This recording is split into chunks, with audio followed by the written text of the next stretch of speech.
ነገሮችን ማስተካከል ከፈለክ ገና ጠዋት ነው። እንዳበቃ ነገር እንዳከተመ ሊነግር የሚፈልገው ሰይጣን ነው። ወዳጆቼ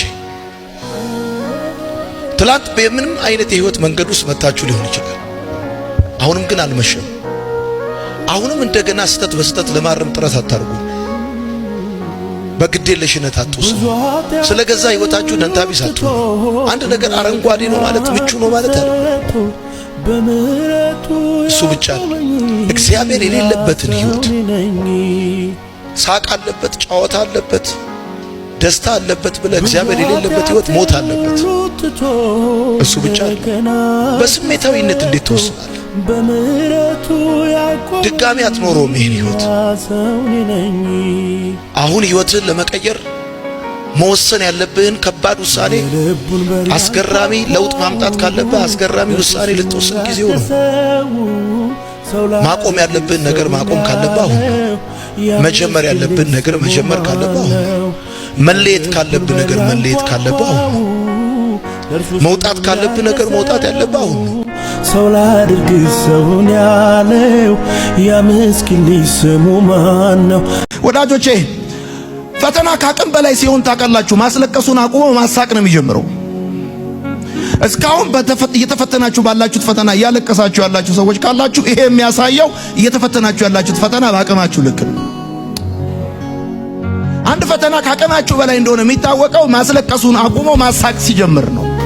አንድ ሰው በሚፈተነው ፈተና መሳቅ ጀምሯል ማለት ፈተናውን ተቀብሏል ማለት ነው። እና ለዚህ ነው በጣም ብዙ ጊዜ በቃ ያስቀኛል። አንዳንድ ፈተና በቃ ትሞታለህ በሳቅ። አንዳንድ ሰዎች አሞክ ይመስላቸዋል። አሞክ አይደለም፣ ገብቶክ። ፈተና ምን አይደለም መሰላችሁ የምትጽፉ ሰዎች፣ ፈተና ቅጣት አይደለም። አሁን ብዙ ጊዜ የሚመስለን ነገር እንደዚህ ነው። ብዙ ጊዜ ስንፈተን ምን በድዬ ነው ምን አጥፍቼ ነው እንላለን። ምንድነው ያጠፋሁት ጌታ ሆይ ምን አረኩ ብለን እንላለን። ምክንያቱም ፈተናን የምንቆጥረው እንደ ቁጣ፣ እንደ ቅጣት፣ እንደ መቅሰፍት ምናምን ነው የምንቆጥረው። ነገር ግን ፈተና እንደሱ አይደለም ወዳጆቼ።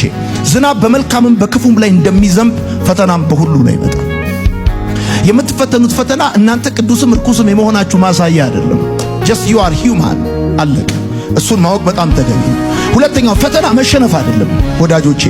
ዘር ባፈሩ ሲቀበር የሚሞት ይመስልሃል? የሚጠፋ ይመስልሃል? እንዳታስብ። ስትፈተን እምትሞት ይመስልሃል? ስታጣ፣ ስለቸገረ ወይም የምትበላው ነገር ስለሌለ የምትሞት እንዳይመስልህ። ፈተና መሸነፍ አይደለም። እየተፈተንክ ነው ማለት ተሸንፈሃል ማለት አይደለም። እንደዚህ እንደሆነ ያበቃል ያልቃል ማለት አይደለም። ሶስተኛ ፈተና መጨረሻ አይደለም። ሌሊቱ የቱንም ያህል ቢረዝም መንጋቱ እንደማይቀር ያለበት ጥያቄ የቱንም ያህል ከባድና ጥልቅ ቢሆንም መልስ መምጣቱ ካለበት ሁኔታ መውጣት የማይቀር ጉዳይ ነው። ሌላው ፈተና የድክመት ምልክት አይደለም። አይነጉም ያልናቸው ሌሊቶች አልነጉም፣ ነግተዋል። አናልፋቸውም ያልናቸውን ጊዜያቶች አልፈናል። ይሄ እንዴት ይሆናል ያለው ነገር ሆኗል፣ ተችሏል። በቁማችን በተረሳንበት አገር ጌታ አክብሮናል።